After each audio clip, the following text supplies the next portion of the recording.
This is Improv Half Hour, a podcast where we talk about improv and sometimes improvise. Today we are just going to talk about improv because with me are Levin and Rauno Meronen, and we are here live in Ruutu 10 Improv Studio with a live studio audience.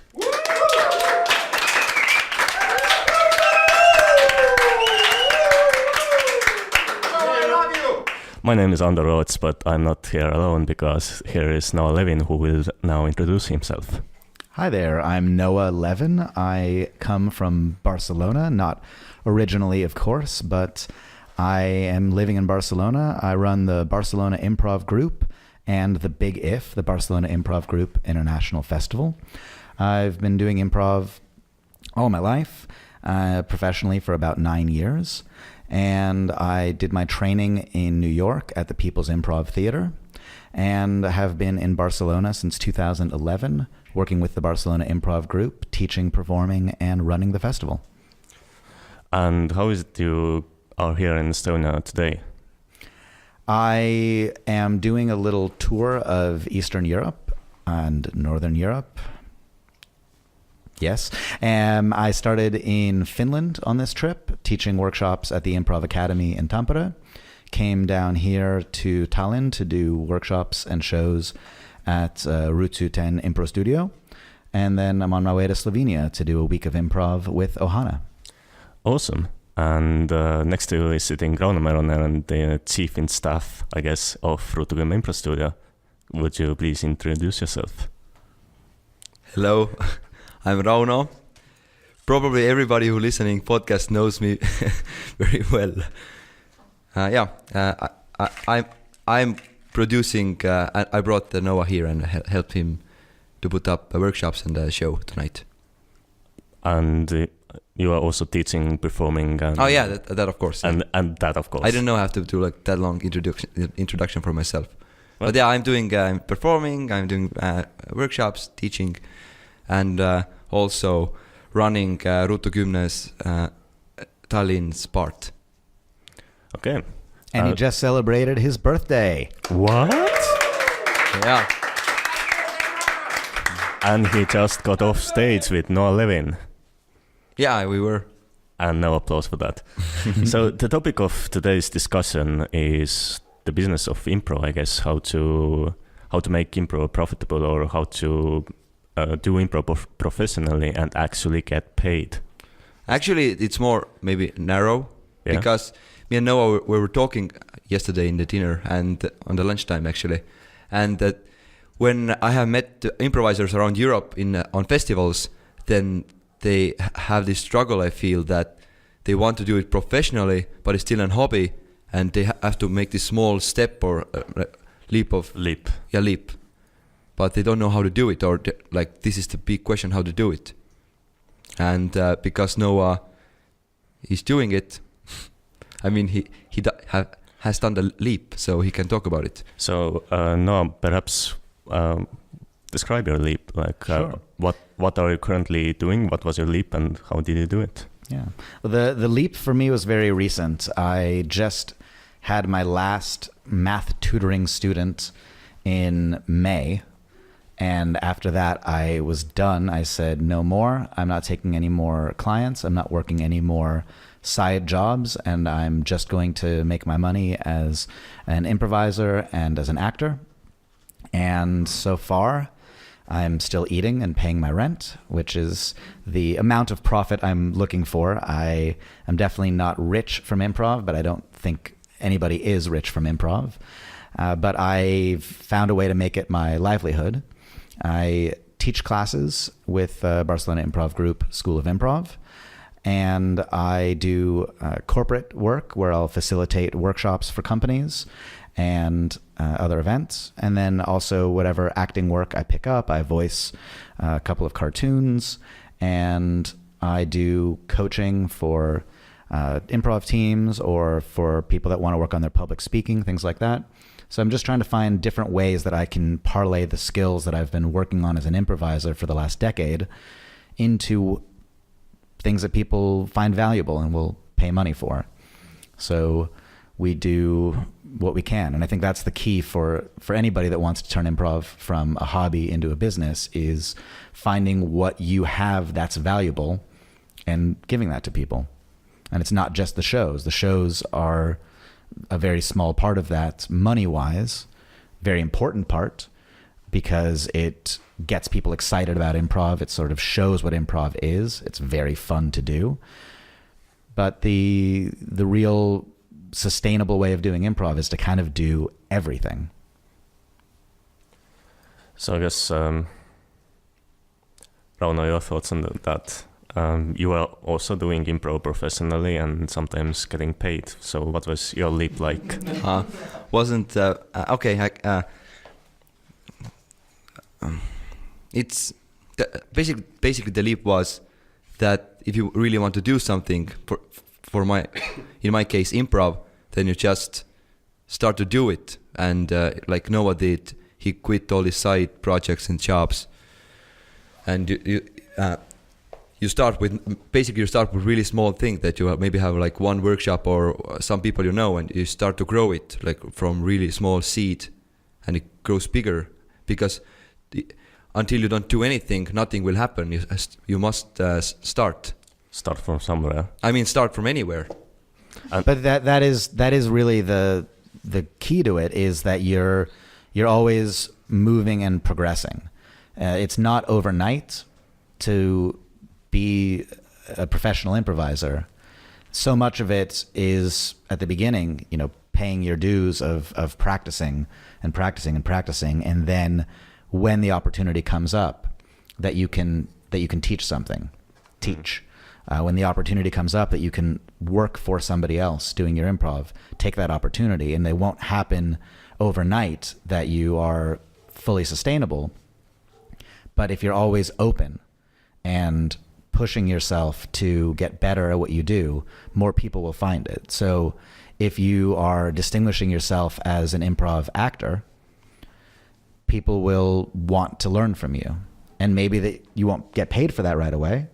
We started in Barcelona Improv Group, and we still have an open workshop every week that's free to attend. We ask for donations, and we didn't even keep the money ourselves as the teachers. We would just put that money in the pot and use it to pay for our rehearsal studio. So I guess, Rauno, that's kind of what you and Ruutu Kümme are doing right now. Holding open workshops and asking for donations and using the money to keep the business running. Pretty much, yeah. Like, yeah, that's what and also, I guess the open and free workshops are kind of like a hook to get people into it and wanting for more and paid stuff. Basically, yeah, you need people to come. and it's Why not are you laughing? Something. I'm doing so great. It's not something that people necessarily know that they want. If you were to just show up in a new town and say, I want to start an improv school, and you can advertise classes and say classes in improvisation, but people won't know what that is, or they won't know that it's something that they like.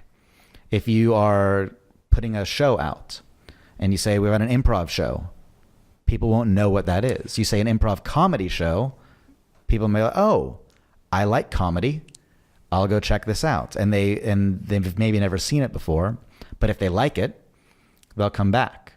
And if they come back and they see that it's different, they see what you do, they see the craft that you're putting in, they say, I want to do that. But it takes that time to generate the interest. That's so true in Estonia, that people, when you say you're doing an improv show, come, the ticket is €5, then people don't necessarily know what an improv show is or what to expect, because, well, 5 years ago, Estonia didn't even have a large improv community. It still doesn't have a large improv community, so it's difficult. And people don't know that, why should I take an improv workshop? What does it give me? Mm-hmm. Why should I pay this random dude? Yeah.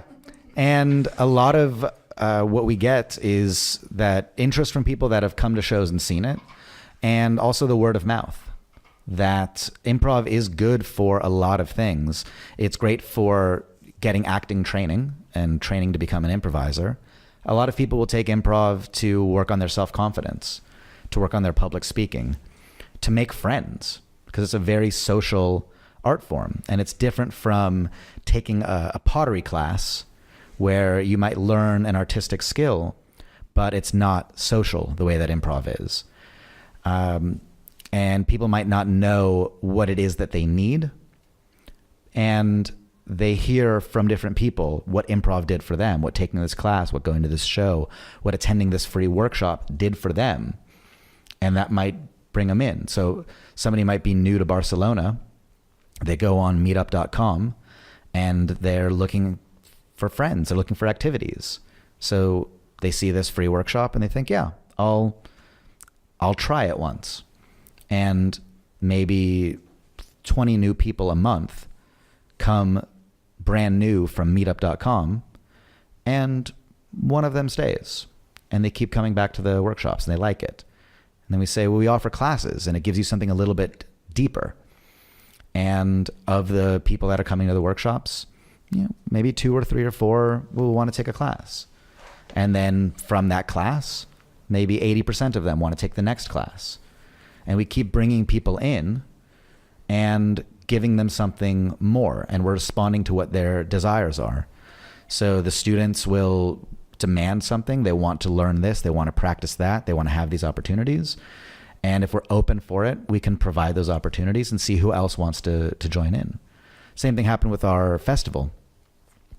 People were asking for it. They wanted to do something like happens in other cities. They wanted to see more improv, but not everybody.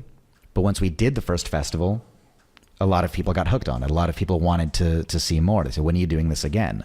How can I get on stage? Their minds were expanded by seeing lots of different kinds of improvisers, taking different kinds of workshops.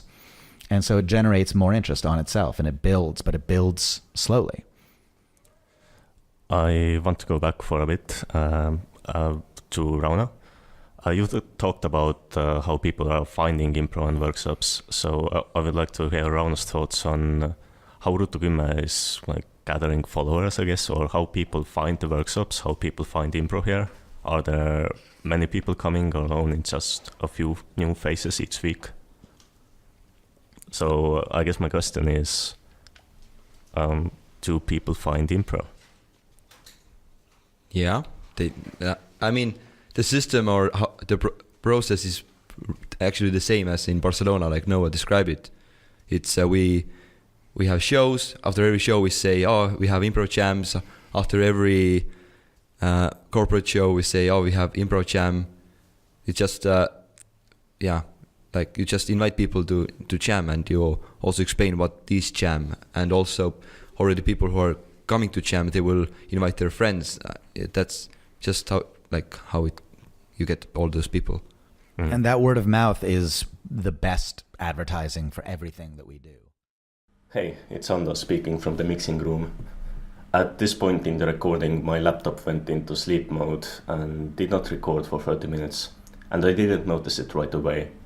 The following audio is from a secondary microphone which was farther away and does not sound as good, and for that I apologize.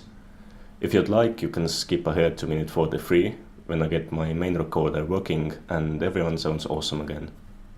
Okay, I'll let you get back to the podcast. If you like a show, when the next one comes up, you'll bring a friend who will like it too.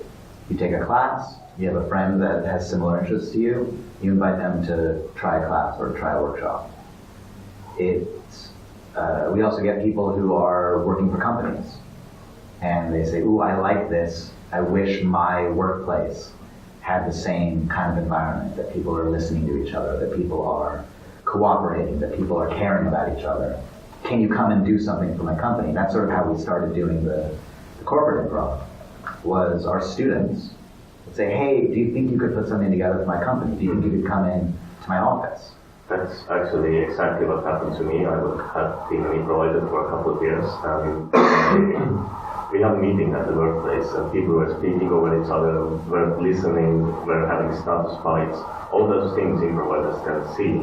And I was like, okay, I know this girl, she's an improviser, she doesn't fight improv. Maybe she will come and train the company to listen more, to be more accepting.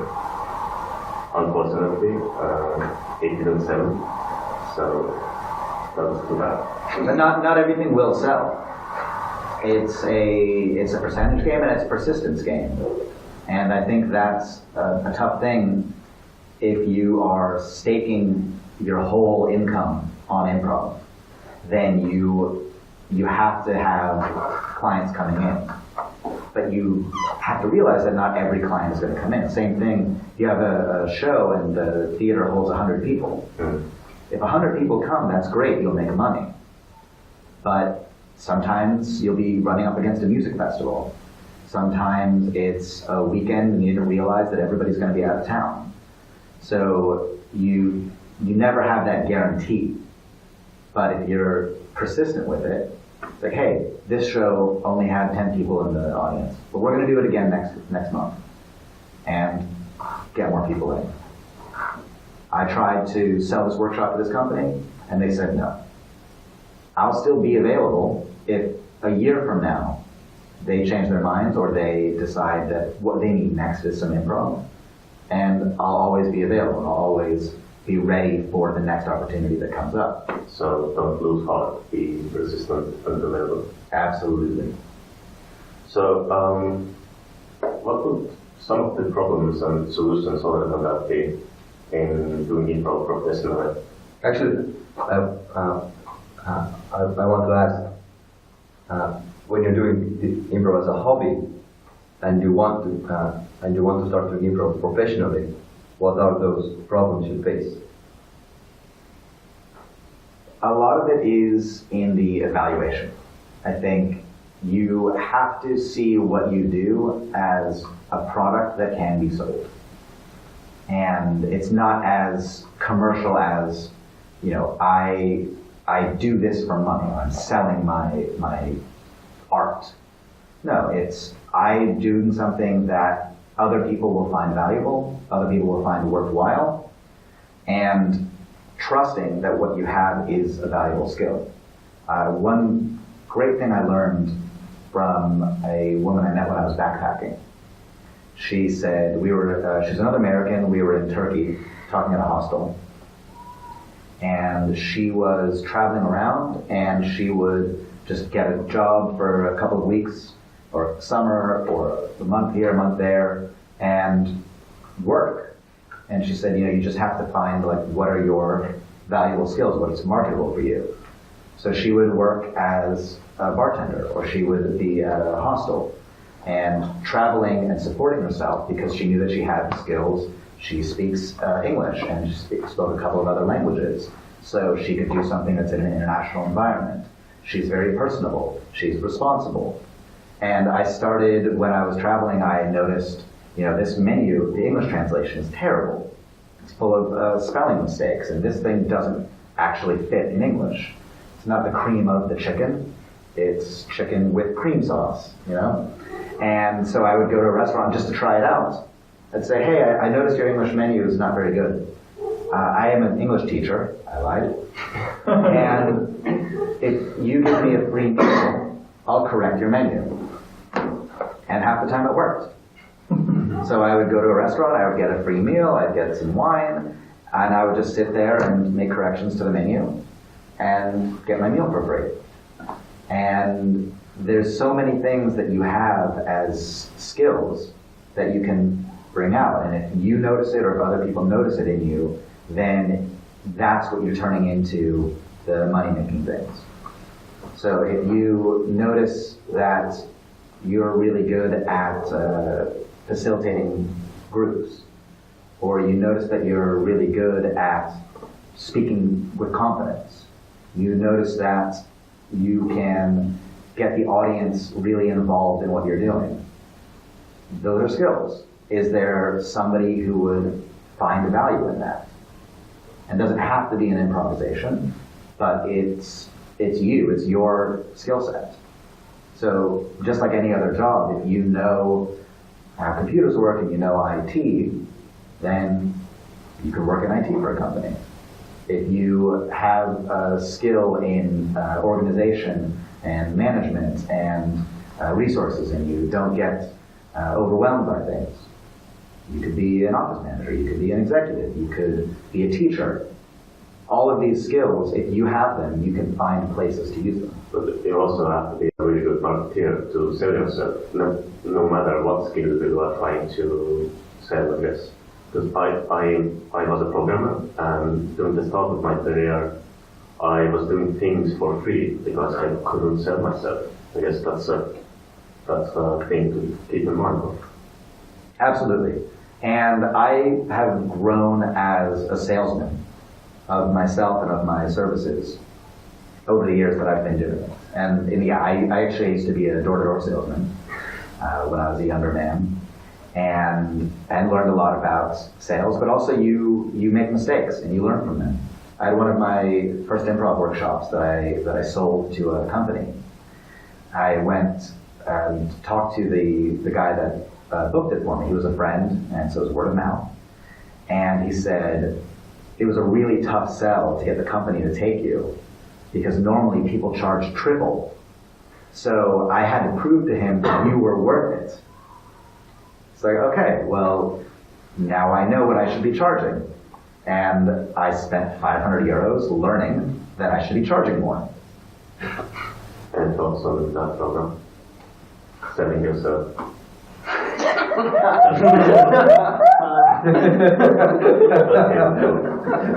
But I mean, finding customers and having them pay you, how to convince them that you are actually worth your while.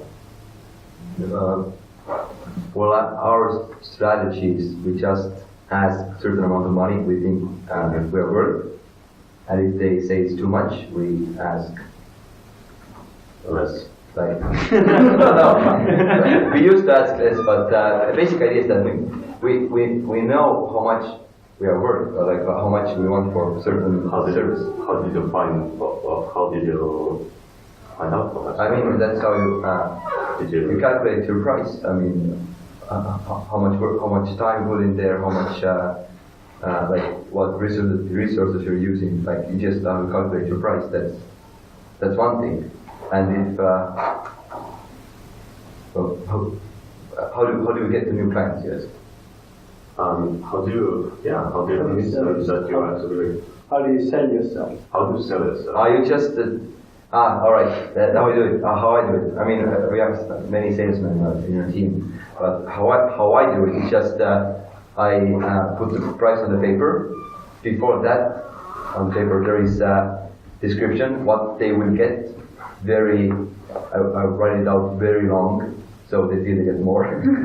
Like it's the more you write, the better it is. And then you write the price. And if it's face to face, you do the same way. You just describe what they get, and you tell the price, and then you shut up. The shutting up is huge. Then you just stand there and watch them, and maybe you just stand there, and if they say it's too much, you ask how much is good for you, and I look if I can make a compromise. But if I can't, I say we can suggest other teams. Maybe they are willing to do for this money. Just if you always make your price cheaper, then you are always doing this until you do it for free. So I guess refusing is also an important point. But it comes down to the value. How do you value what you're giving? And how do they value it as well? So if they have something that they want, and they're coming to you for it, and you give them what you feel is a fair price, and they say that's too much, then it's up to you to decide how low you're willing to go for it. So if I have somebody who wants a private show, and it's for a business or it's for a school, and I give them the value that I think that it's worth for what they'll get out of having the show, the entertainment, so that this is something new, that this is something possibly interactive, and it's in English, and they say, well, we can't do it, would you do it for X amount? I think, is that worth my actor's time? Is it worth my time? And if it's below a certain amount that I've deemed is what my time is worth and what my actor's time is worth, then I'll say no. And maybe we don't get that gig. But if our product is worth a certain amount, we don't give it away. sometimes I'll make deals where we'll give them a discount, but I let them know that I'm giving you a discount, but that I want something in exchange. So we'll have this gig that I'm trying to get with a company right now that we said, if this works, we'll come back every 2 months and repeat it. But the first time was a bit of a discount. The first time, would be a discount. So I said, it's going to be this much for the planning and this much for the facilitation, and they said it's too much. I said, well, if this is going to be an ongoing thing, I'll take out the planning fees and just do the facilitation fee. And every time we do it, it'll just be that facilitation fee. And they went for it. And I figure, okay, I might lose 500 euros the first time, but now I have a gig 6 times a year. So that's worth it in the long run for me. And the greatest question that I think anybody can ask if you're being approached about an event, especially if they're coming to you for an event, for a training, for a festival, for an orientation, you ask them. They come to you, you ask them, what's your budget? Find out. If their budget is exactly what you were going to say, you say, yeah, I think we can make that work. If their budget is much higher, you say, yeah, I think we can make that work. And if their budget is much lower, then you can start negotiating with them and let them know what's comparable. So it's really important to know in the industry, in your local market, what people are paying for certain things. And this is another great thing about word of mouth. I had a gig back in February that was booked through one of my students. And the student was the manager who was organizing this for his team, but he didn't have the budget approval. So I sent him the proposal with the budget, and he came back to me and said, this is not exactly how we do it. Change the presentation so that it fits what our normal vendors do. And this is an amount that we just don't pay.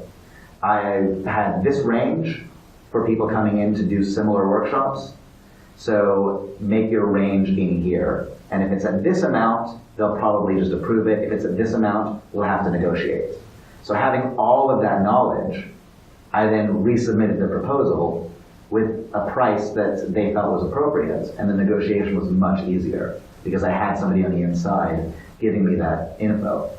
So I think it's important if you're starting a business of improv and you want to start teaching classes, find out what other people are charging in your market for acting classes, for improv classes, for public speaking classes, for social or artistic events, so that you're pricing in the same range according to the value that you're given. If you're going for corporate clients, find out what they've paid, what other people have paid for similar things. And when you're starting out, you can't expect to make as much as when you have experience. But every company that I have, their logo goes on my website as past clients. So a year from now, they'll see 10 more clients on my list. And when you get those big names, then it adds that cachet. Say, hey, if Google found this valuable, if Microsoft found this valuable, if Pepsi found this valuable, I think you guys will find it valuable too. It's a reputation game. Absolutely. So we're starting to run out of time, but there are still a couple of topics I want to go through. So Lightning round!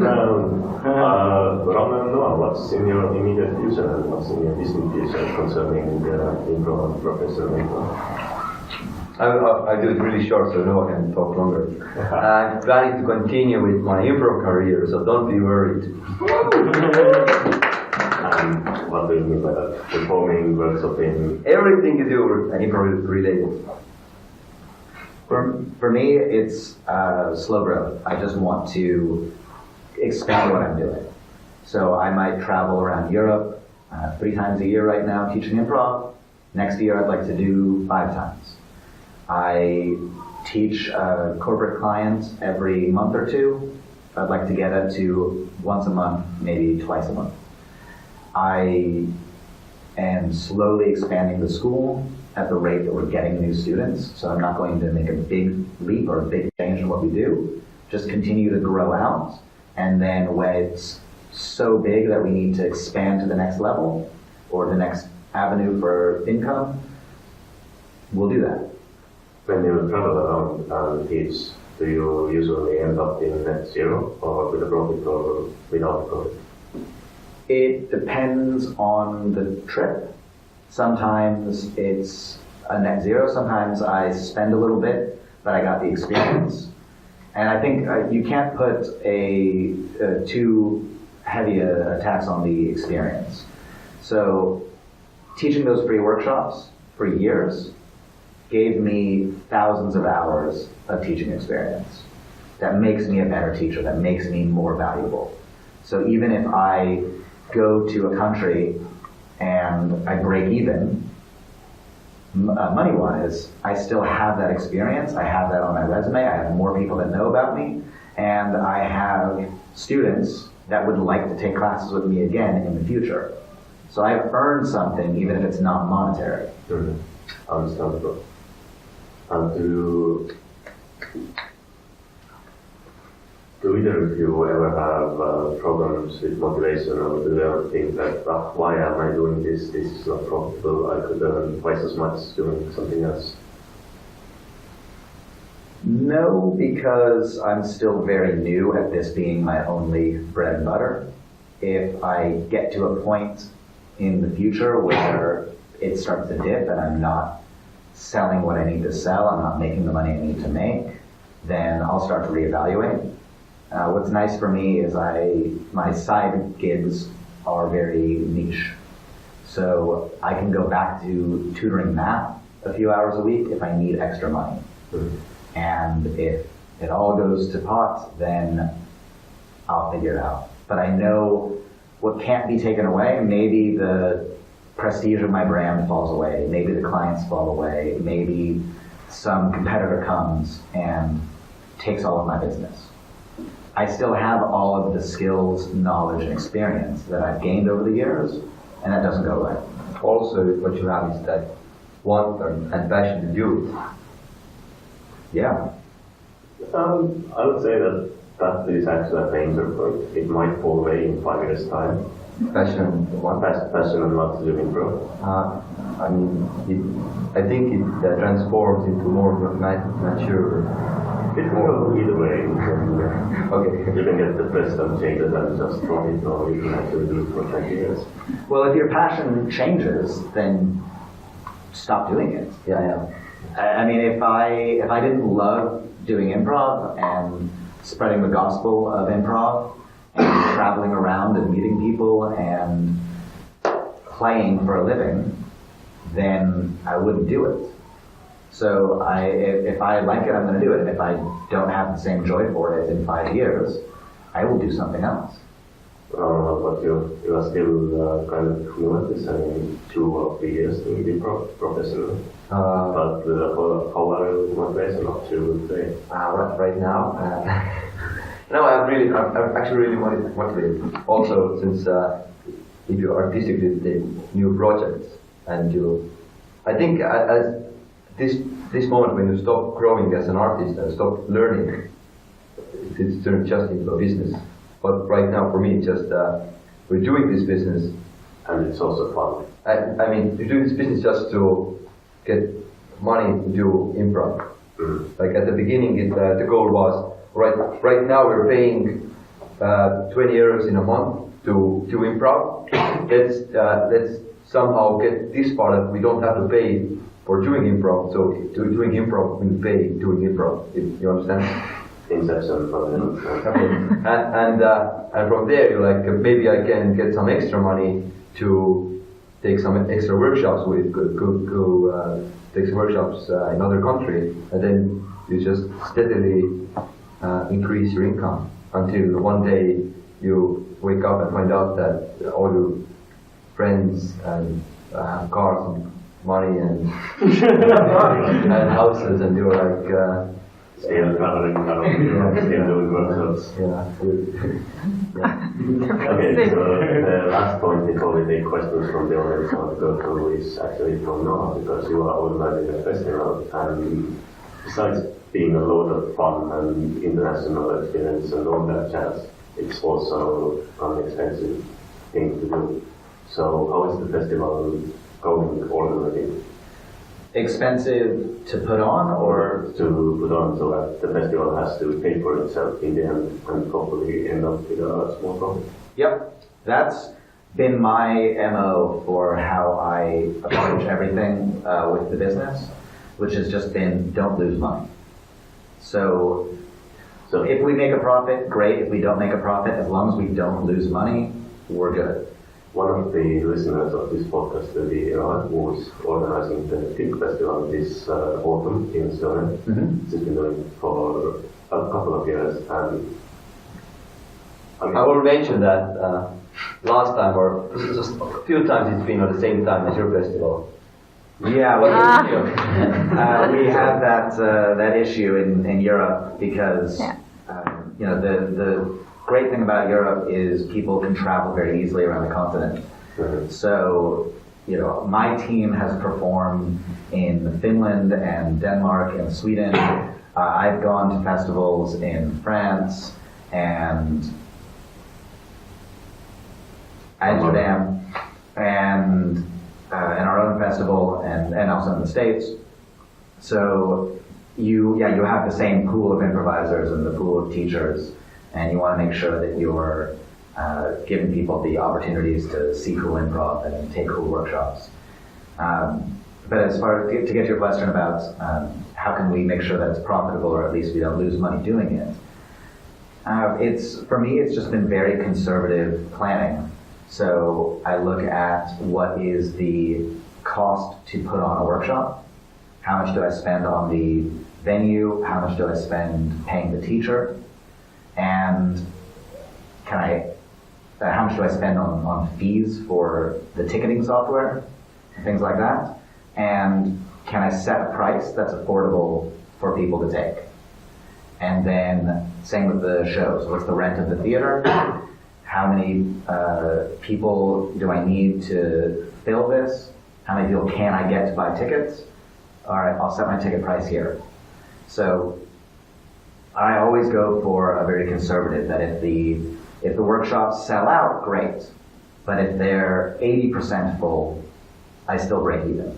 Mm-hmm. For the shows, if they're 50% full, I can still break even. If they're 100% full, we make money. But I don't go into it expecting the 100%. I go into it expecting the 50%, so that I'm never at a loss. And if we make extra money, great. And if we make enough of a profit, we'll always share that out to the people that helped create that profit. So the first big if, we had a windfall. We made more than we expected, and a lot of that was due to the teachers teaching very full workshops. We had 20-person workshops. They were just insane. And so we've had extra money, and we gave bonuses to all of the teachers that came. And it's never been about sleeping on a big mattress full of money. And I still don't pay myself for the festival, even though it's a lot of work all year for me and from several other people. I think Trent, the organizer of Film Festival, said it last year or the year before that organizing a festival is such a pain and so much work that it's actually a full-time job and you should get paid for it. Oh, I would love to get paid for it. Also, if you get paid for it like 25 euros, then you say, okay, let's give it away. I mean, because the work is so hard to accept a really big amount of money, but if you don't get 10% out of it, then it's like you don't care anymore. I can do it for free, for fun. This is like work. This isn't to gain a profit, but to do something meaningful. Yeah, it's a passion project, and again, it's something that we're doing our 4th improv festival this year, and we still have never properly budgeted it. So we haven't really sketched out exactly what we plan to spend and exactly what we plan to earn. So it's always a little bit of a surprise, but maybe for Big If 5, we'll budget it out properly and that's a big if. Yeah, exactly. We'll see if we have a budget to pay the organizers, but it definitely won't be, €5 an hour for the amount of work that's put in. So it's about the passion, and I make my money from other places. And this year is the first year that I'm actually going to teach the festival. So I'll take in, hopefully €150 for my class. And also, you get paid in perks.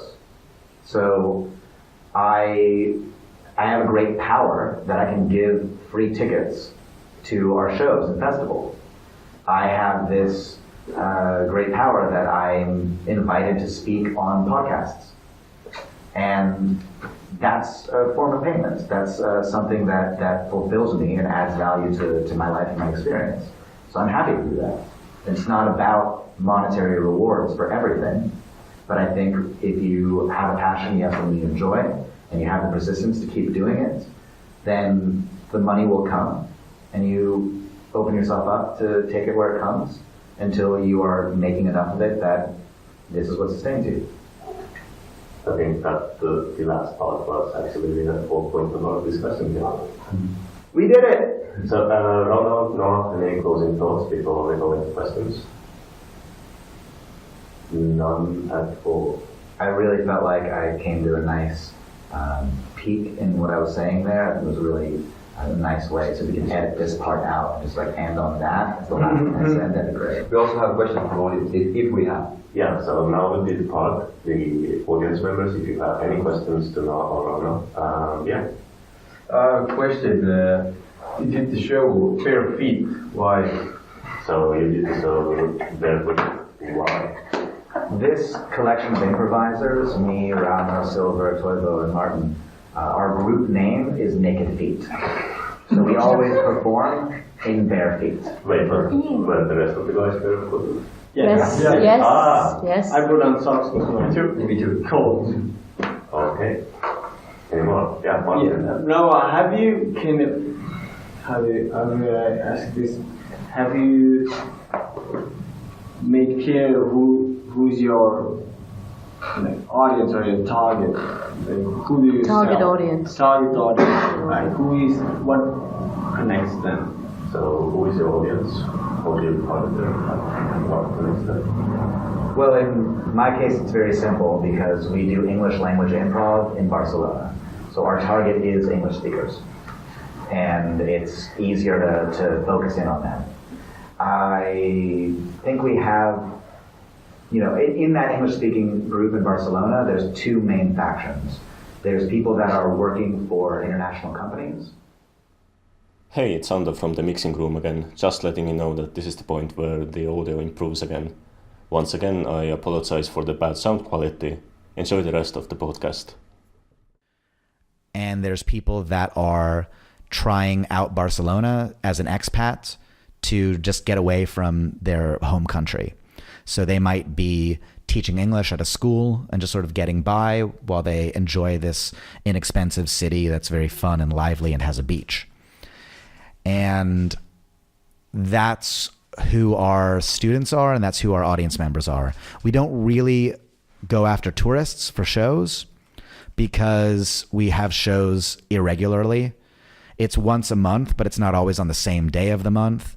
And, we tried going to hotels and saying, hey, we've got an English language improv comedy show in your neighborhood. So if you have somebody that wants to go out and do something on the 14th of October, send them our way. And for the next 29 days, don't. If we had a weekly show every Friday night, then we would start selling to tourists. We'd say, come here every Friday night, there's going to be a comedy show.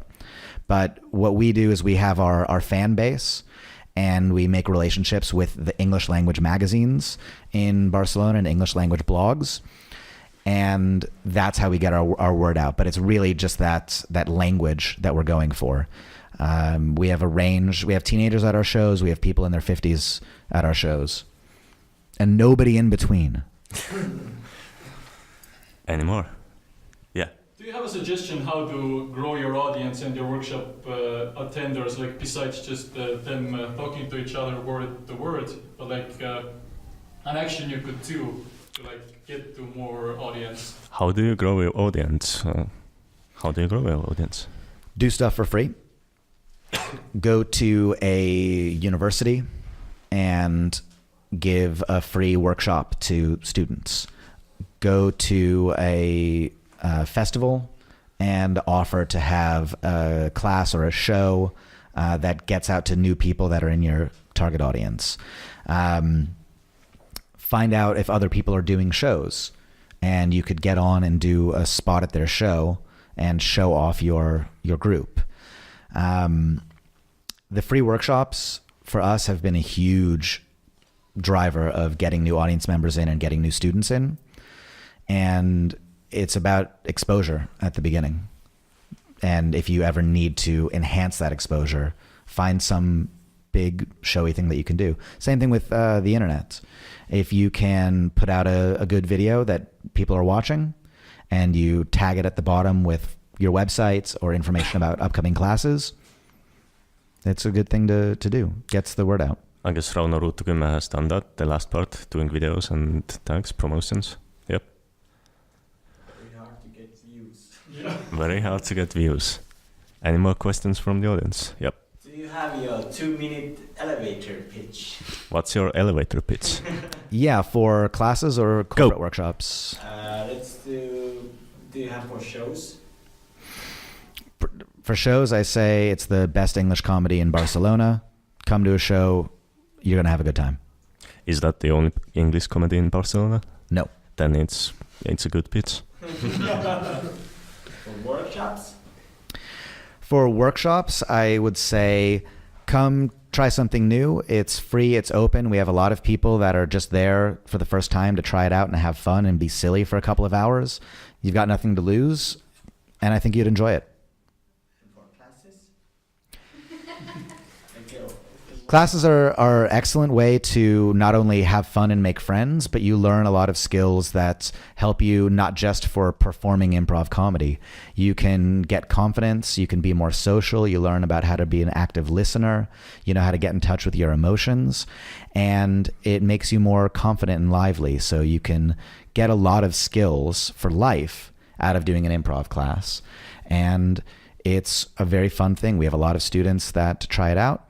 If it's not your thing or you're not sure, come to a workshop and see what that's like. And the class is sort of an extension of that. We just go a little bit deeper with a smaller group that sticks together. And we have a lot of students that have stayed on for class after class after class. They really enjoy it. And you can talk to any of them if you like. And for picking up girls? Just kidding. I run an improv group. I bet that works every time. Oh, you have to keep yourself open. Any more questions from the audience? Yep. What was your life-changing experience concerning improv? Your life-changing experience concerning improv? Moving to Barcelona. I was living in New York for 5 years and doing stand-up and improv comedy and hustling. When I got to Barcelona, I was in a different environment. There was not really an improv scene. There was an improv group that was getting together to do workshops and practice together, and occasionally they would put on a show, but that was the only thing. So coming from New York, where you are competing against hundreds of comedy shows that are going on every week, plus theater, plus music and all of these things, to go to Barcelona where there's not much English entertainment and there's a very small improv scene, I was able to take that hustle from New York, take that knowledge and experience from New York, and expand and push what we do, both in our artistic offerings and for our marketing. And I found that the work and the blood and the sweat that I would put in to get 5 people to show up in some basement in Manhattan can get 50 people or 100 people out to a theater in Barcelona because I'm working harder than anybody else is to get these shows promoted and to make a quality product.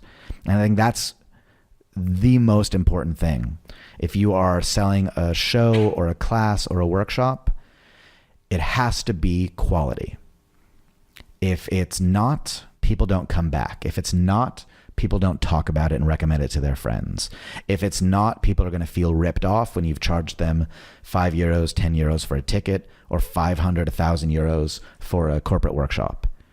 If you're going to sell it, make sure that your product is worthwhile.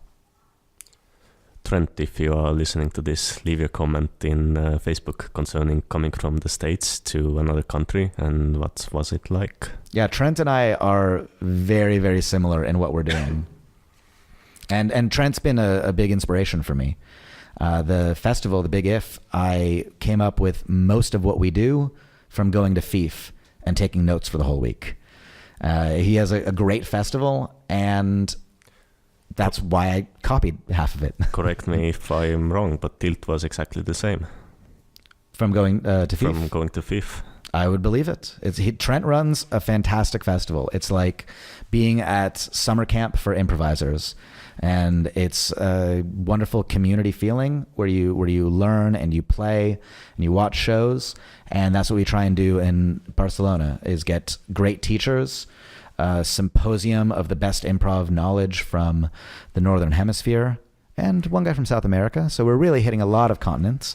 Great improv knowledge coming together. Improvisers can come and learn from these great improvisers and perform for each other. We have 100 people performing at the festival, and the community is still there. We really try and get that welcoming community in Barcelona, because all of us who are there doing it in English, we're coming from other countries. We're looking for friends. We're looking for community. We're looking for something that matters in our lives. And for a week, we open up our doors to 150 improvisers to come and be in that community. And the core of that, we definitely, we definitely had our values in that community feeling. And when I went to FIF, I saw that community feeling could be done on a professional scale with a bunch of strangers coming together and enjoying themselves. Definitely. We are grossly over time, so this will be the last question from the audience, if there is any. Yeah. So obviously you've had a lot of students coming up to you and learning improv.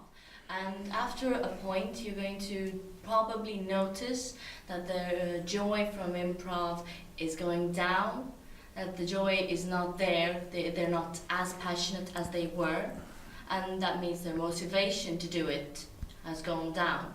So how do you help them out? How do you pick them up? How do you motivate them? How do you motivate your students?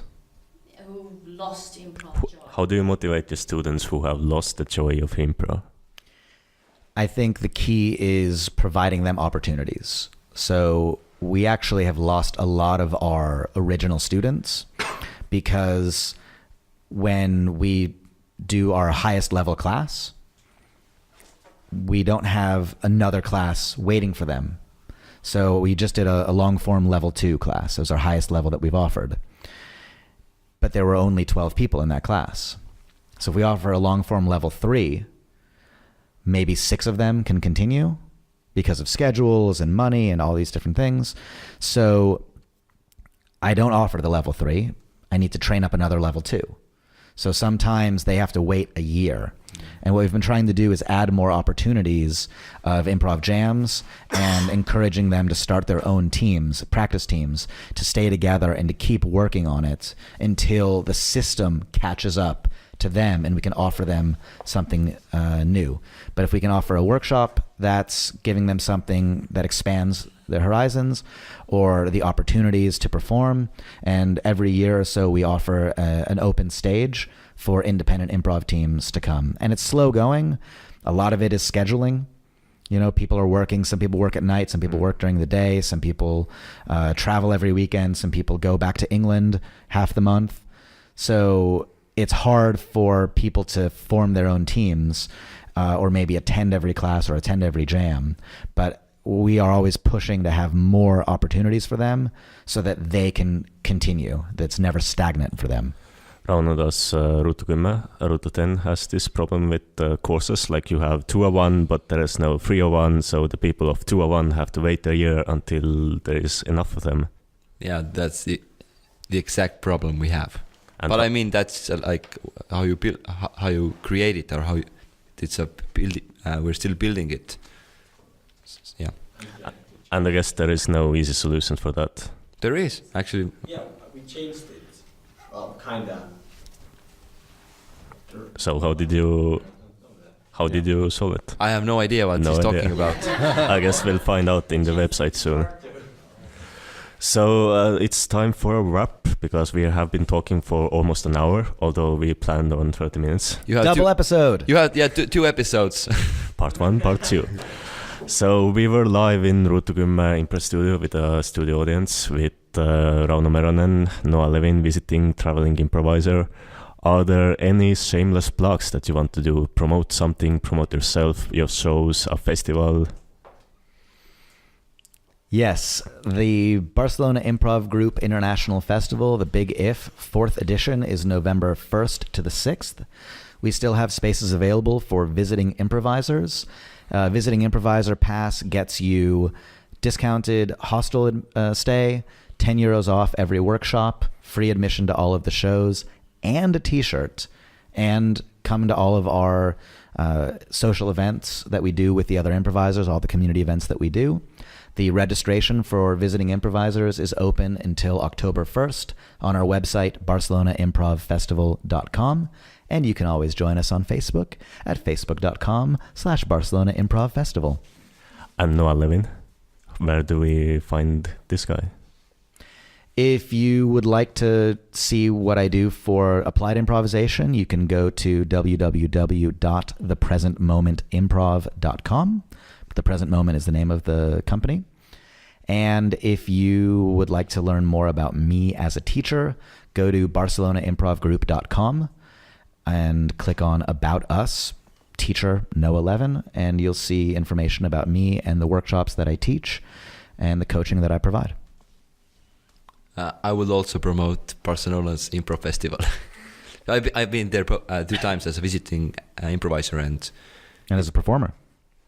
Oh yeah, visiting improvisers. Visiting improvisers do not perform. Oh, okay. They're on the waiting list to perform, but our performance spaces are already full. We have 96 performance spaces, but we've got about 150 people that are signed up, so not everybody gets to perform. So we only do 20 shows, so we can't do any more than that. Okay. So I guess I'll promote Route 10 then. You can find Route 10 at route10.ee, and in Facebook you also have a YouTube account, and that's it, I think. All right, this has been, well, not half an hour of improv anymore, but an hour of improv talks with Rauno Meronen, Noah Levin at Route 10 Improv Studio, and with a live studio audience.